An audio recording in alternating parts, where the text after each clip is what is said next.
Right. So now we'll discuss about the hyperthyroidism. Okay, what happens in hyperthyroidism? TSH levels this will reduce and T3 T4 will increase. Okay, right. Now you must remember one thing कि hyperthyroid condition में सबसे पहले क्या है कि heat intolerance होती है patient को, राइट। हीट इंटॉलरेंस क्यों होती है कि मैंने आपको बताया था कि T3 T4 हमारे सेल्स के ऊपर जब एक्ट करता है, right, this will lead to ATP production and because of the ATP production क्या होता है, हीट प्रोड्यूस होता है, राइट। इसी तरह से जब आप ज़्यादा एक्सरसाइज करते हो आपको पता है ना आपको पसीने आते हैं, क्यों पसीने आते हैं, क्योंकि एटीपी प्रोडक्शन होती है। एटीपी प्रोडक्शन की वजह से आपके सेल्स से क्या प्रोड्यूस होती है, हीट प्रोड्यूस होती है, फाइन। सो ये जो पेशेंट होते हैं क्या होते हैं, ये हीट इंटॉलरेंस होते हैं, ये ज़्यादा गर्मी को बर्दाश्त नहीं कर सकते। अगर आप इनको जो है फॉर एग्जांपल किसी गर्म जगह पे छोड़ दोगे, right, so they will be intolerant, ये मतलब बर्दाश्त नहीं कर सकते उसको। क्यों? There will be increase sweating, okay, increase sweating and weight loss होगा इनमें। वेट लॉस क्यों होगा? क्योंकि T3 T4 जब ज़्यादा होता है ना आपकी बॉडी के अंदर, ये आपको पता है क्या करता है, कार्बोहाइड्रेट, फैट्स, प्रोटीन्स, ये जितने भी हमारे पास जो एनर्जी के सोर्सेज हैं ना, सबको ये क्या करेगा, उनकी ब्रेक डाउन करेगा, राइट, सेल्स से। या तो फिर फॉर एग्जांपल लीवर के अंदर जो ग्लाइकोजन है, एडिपोसाइट्स के अंदर जो फैटी एसिड्स है, राइट, सबकी क्या करेगा, ब्रेक डाउन करेगा, राइट, उनको कन्वर्ट करेगा ग्लूकोज में और ग्लूकोज को यूज़ करेगा for the metabolism, okay, different metabolic pathways in the cells, right. So इसीलिए वेट लॉस होता है इनमें। Increase synthesis of sodium potassium ATPase, ये सारी एक्टिविटी जब होती है, राइट, इनसे क्या है कि ये T3 T4 जैसे ही सेल के ऊपर एक्ट करता है, एक तो ये mitochondrial activity, ATP production, oxygen consumption, ये सारी चीज़ें बढ़ाता है। इंक्लूडिंग दैट ये न्यूक्लियस को भी स्टिमुलेट करता है। न्यूक्लियस को जब ये स्टिमुलेट करता है तो न्यूक्लियस से क्या निकलता है, सोडियम पोटासियम एटीपेज, और वो sodium potassium ATPase cell membrane के साथ यहाँ पे आके अटैच होता है, फाइन, ओके। तो ये सोडियम पोटासियम एटीपेज की एक्टिविटी को भी बढ़ा देता है, right, okay. Next is increase basal metabolic rate and increase calorie genesis. That basically means ये सारा जो मैकेनिज्म हो रहा होता है आपके सेल के अंदर, this is called is the basal metabolic rate. किस वजह से हो रहा है? T3 T4 की वजह से। तो जब T3 T4 ज़्यादा होगा, ये मैकेनिज्म ज़्यादा होगा, ये मेटाबॉलिज्म ज़्यादा होगा और बेसल मेटाबॉलिक रेट ज़्यादा होगा, सिंपल, ओके। जब आपके for example carbohydrate, fat, protein की ब्रेकडाउन ज़्यादा होगी तो इनसे क्या रिलीज़ होगा, कैलोरीज रिलीज़ होगा, ओके, कैलोरीज। तो इसी को हम क्या कहेंगे, कैलोरी जेनेसिस, यानी कि फॉर्मेशन ऑफ कैलोरीज भी ज़्यादा होगी, ओके, राइट, कैलोरी जेनेसिस। अच्छा, उसके बाद है जब आप स्किन या हेयर में देखते हो, राइट, हाइपरथायराइड पेशेंट में, तो कैसे दिखेगी आपको, right. So you must remember, okay, कि ये जो हाइपरथायराइड वाले पेशेंट है, अच्छा, सबसे पहले तो इनकी स्किन जो है आपको वार्म मिलेगी, राइट। वार्म क्यों होगा? क्योंकि मैंने आपको बताया था ये जो है स्वेटिंग ज़्यादा करते हैं, हीट इंटॉलरेंस होते हैं, राइट, ओके। वार्म क्यों होता है? क्योंकि एटीपी प्रोडक्शन होती है, एटीपी प्रोडक्शन होने की वजह से हीट प्रोड्यूस होता है, so there skin will become warm. The next is moist skin, okay, sweating की वजह से मॉइस्ट होता है इनका skin, and including that due to increase vasodilation, okay, vasodilation की वजह से भी इनका स्किन मॉइस्ट होता है। Next is fine hair. अच्छा, डिड आई टेल यू कि ये जो T3 T4 है फॉर एग्जांपल, ये हाइपरथायराइडिज्म, इसमें आपको पता है ये जो हमारे पास ब्लड वेसल्स है, राइट, आपके बॉडी के अंदर जितने भी ब्लड वेसल्स हैं, ये क्या करता है, ब्लड वेसल्स पे ये T3 और T4 जाता है, ओके। T3 T4 आपके ब्लड वेसल्स पे एक्ट करता है और ब्लड वेसल्स की क्या करवाता है, ये इस तरह से वेजोडाइलेशन करवाता है, ओके, उनका डायमीटर इंक्रीज होता है, राइट, तो ये वेजोडाइलेशन करता है। तो वेजोडाइलेशन करने की वजह से क्या होगा, अच्छा, इनके अंदर जो हेयर होगा, hair will be fine, okay, very thin hair, right, thin hair and including when we talk about the hypothyroidism, hypothyroidism में क्या है, brittle hair, okay. Brittle hair भी कह सकते हो इसको आप, थिक हेयर भी कह सकते हो। ब्रिटल हेयर का मतलब है आसानी से टूट जाना, ओके।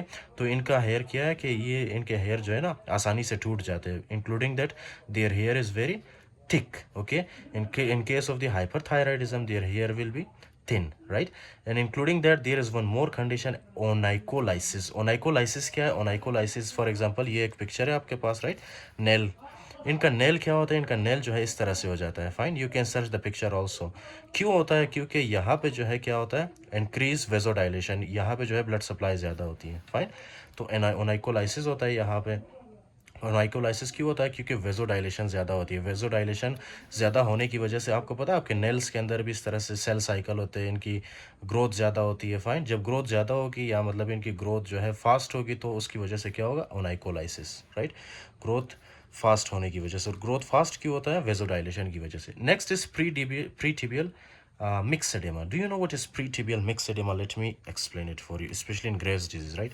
इसमें क्या होता है कि for example, this is your यहाँ पे मैं draw करता हूँ, right? This is thigh, okay? ये नी है आपके पास, नी के बाद क्या होता है आपका foot, इस तरह से, right? ओके अब प्रीटिबियल मिक्सेडेमा का क्या मतलब है कि यहाँ पे जो आपके पास है ना टिश्यू, यहाँ पे ये आपका टीबिया है ना, टीबिया फिब्यूला यहाँ पे होता है ना, यहाँ पे ये आपका क्या है थाइस, उसके बाद है नी, उसके बाद है आपका टीबिया फिब्यूला और फुट, राइट? तो ये जो एरिया है टीबिया वाला एरिया, राइट? इसके नीचे क्या होता है स्किन होता है, स्किन में आप ऑब्वियसली सब क्यूटेनियस फेट टिश्यूज़ वगैरह होते हैं, राइट? क्या है कि कभी कभी जो है ना ऑटो एंटीबॉडीज़ बनती है ग्रेव्स डिजीज़ में specially, right? I will teach you the Graves disease also. तो ग्रेव्स डिजीज़ में क्या होती है ऑटो एंटीबॉडीज़ बनती है, हमारे अपने ही एंटीबॉडीज़ क्या करती है हमारे बॉडी के टिश्यूज़ को डैमेज करना स्टार्ट कर देता है। ये ऑटो एंटीबॉडीज़ कहाँ पे आते हैं आपके टीबिया में।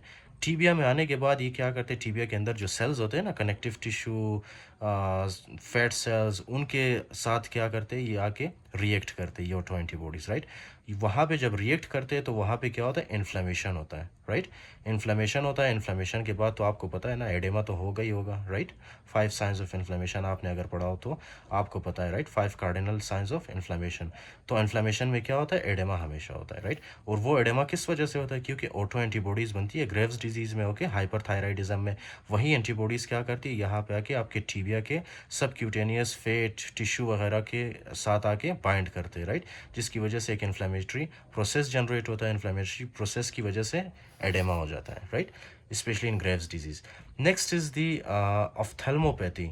ऑफ्थेल्मोपैथी in Graves disease including periorbital oedema. यहाँ पे मैंने आपको बताया था ना कि मैं आपको बताऊंगा कि पेरी ऑर्बिटल एडेमा किस वजह से होता है।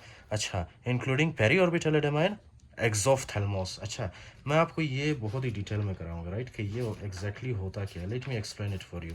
फॉर एग्जांपल ये है ना आपके पास, this is a person, right? अब ये जो पर्सन है यहाँ पे आपको नज़र आ रहा है, this is the you can say like orbital cavity, okay, right? Orbital cavity ये आपके पास है ऑर्बिटल कैविटी, राइट? अब ये जो ऑर्बिटल कैविटी है, ऑर्बिटल कैविटी के अंदर ये आपको नज़र आ रहा है, this is the I, okay? ये आपकी आंखें, राइट? इसी को मैंने क्या कि इसी डायग्राम को मैंने यहाँ पे बड़ा करके बनाया है। ये can you see this, this is the orbital cavity, ये कैविटी है हमारे पास, फाइन। अब कैविटी के अंदर क्या है हमारी आंखें पड़ी है, राइट? कैविटी के अंदर this is your eyes, can you see this, this is your I, right?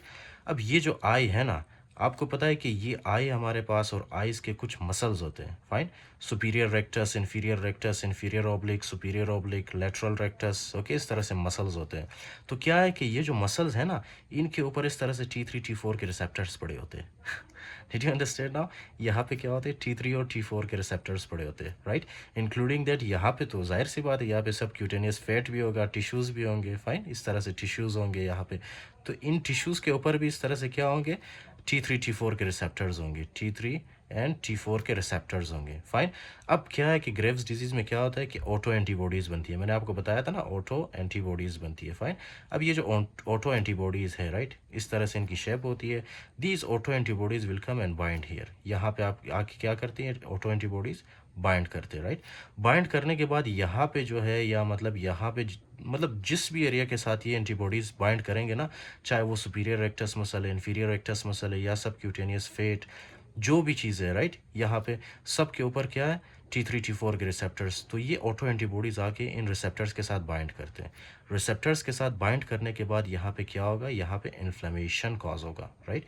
Inflammation cause होगा। इन्फ्लेमेशन कॉज होने की वजह से इन्फ्लेमेशन में क्या होता है यहाँ पे एडेमा डेवलप होता है, फाइन। एडेमा डेवलप होता है। एडेमा डेवलप होने की वजह से अब क्या है यहाँ पे जो है प्रेशर ज़्यादा हो गया ना एडेमा होने की वजह से। तो ये एडेमा क्या करेगा, ये जो आपका आई बॉल है ना, इसको आगे की तरफ पुश करेगा, इस तरफ पुश करेगा इसको, राइट? आगे की तरफ पुश करेगा। और ये जो एक्सोफ्थेल्मोस वाले पेशेंट होते हैं ना, ये आपको आसानी से नज़र आएंगे कि इस पेशेंट को हाइपरथायराइड है या नहीं है, राइट? क्योंकि इनकी जो आंखें हैं ना वो बाहर निकली हुई होती है, ओके? आंखें बाहर निकली होती है। उसके अलावा ये जो है इनका ये जो मैंने ड्रॉ किया, this is the eyelid, okay? Can you see in this picture? ये तो हाइपोथायराइड का है, राइट? लेकिन ये जो आपको नज़र आ रहा है this thing, okay, this is the I lead, right? इसको क्या कहते हैं आई लीड। तो ये पेशेंट जैसे ही नीचे की तरफ देखते हैं ना, नॉर्मली अभी आप कोशिश करो, आप प्रैक्टिस करो, राइट? जब आप नीचे की तरफ देखते हो तो ये जो आईलिड है आपका, ये भी नीचे की तरफ आता है, राइट? ओके। लेकिन जो हाइपरथायराइड वाले पेशेंट होते हैं, जब वो नीचे की तरफ देखते हैं ना, ये उनका आईबॉल नीचे की तरफ आता है, लेकिन उनका जो ये आईलिड है वो मूव नहीं करता। क्यों मूव नहीं करता? क्योंकि इसको कौन कंट्रोल कर रहा था? एक मसल है जिसका नाम है tarsal muscle. I will teach you in very detail with diagram, okay, in the neuro anatomy. For now you just trust me कि इसको कौन कंट्रोल करता है? आईलिड को, टार्सल मसल, ओके। अब वो टार्सल मसल की एक्टिविटी जब ज़्यादा होती है, सिंपैथेटिक एक्टिविटी जब ज़्यादा होती है, राइट, उसकी वजह से ये टार्सल मसल नीचे की तरफ मूव नहीं कर पाएगा। उसको हम क्या कहेंगे? Lid lag, okay, lid lag कहेंगे। लीड लेग का मतलब लेगिंग का तो पता है आपको ना, मोबाइल लेग करता है कभी कभी, राइट? कंप्यूटर में लेगिंग होती है। तो लेगिंग का मतलब है कि वो मूव ना कर पाए, ओके। तो इसमें क्या होता है, हाइपरथायराइड वाले पेशेंट में उनका जो ये आईलिड है ना, आईलिड जो है नीचे की तरफ नहीं आता जब वो नीचे की तरफ देखते हैं, राइट? सिर्फ उनका आई बॉल नीचे आता है लेकिन आईलिड नीचे नहीं आता। This condition is called as the lid lag, okay. So ophthalmopathy होती है। Ophthalmopathy in Graves disease including periorbital oedema, right? Periorbital oedema होता है इनमें, उसके साथ ही एक्सोफ्थेल्मोस, राइट? एक्सोफ्थेल्मोस। अच्छा, नेक्स्ट इज द या लिड लेग। लिड लेग और लिड रिट्रैक्शन क्यों होता है? ये increase sympathetic stimulation of the superior tarsal muscle की वजह से, राइट? एक तो ये रीज़न है। उसके अलावा जो है कभी कभी क्या होता है कि ये जो आपके पास है ना, क्या नाम है इसका, ये आपका आई बॉल है, आई बॉल के पीछे यहाँ पे किस चीज़ की एक्यूमुलेशन होती है? ग्लाइकोज अमीनो ग्लाइकन प्रोटीन्स की, जैसे कि हाइलोरेनिक एसिड, राइट? उनकी एक्यूमुलेशन होना यहाँ पे स्टार्ट होगा। फाइन। क्यों होगा? क्योंकि वो जो प्रोटीन है वो किस चीज़ से बनते हैं? फाइब्रोब्लास्ट से, राइट? तो T3 T4 यहाँ पे जितने भी फाइब्रोब्लास्ट होते हैं, उन फाइब्रोब्लास्ट के साथ आगे बाइंड करते हैं, फाइब्रोब्लास्ट की एक्टिविटी को बढ़ाते हैं। फाइब्रोब्लास्ट जब बढ़ जाते हैं तो fibroblast will lead to the formation of the glycosaminoglycans, hyaluronic acid etcetera, right? तो यहाँ पे क्या होगा, उनकी कॉन्सेंट्रेशन ज़्यादा होगी GAG की, राइट? जिसकी वजह से यहाँ पे क्या होगा, हमारे पास ऑफ्थेल्मोपैथी होगी, राइट? पेरीऑर्बिटल एडेमा होगा।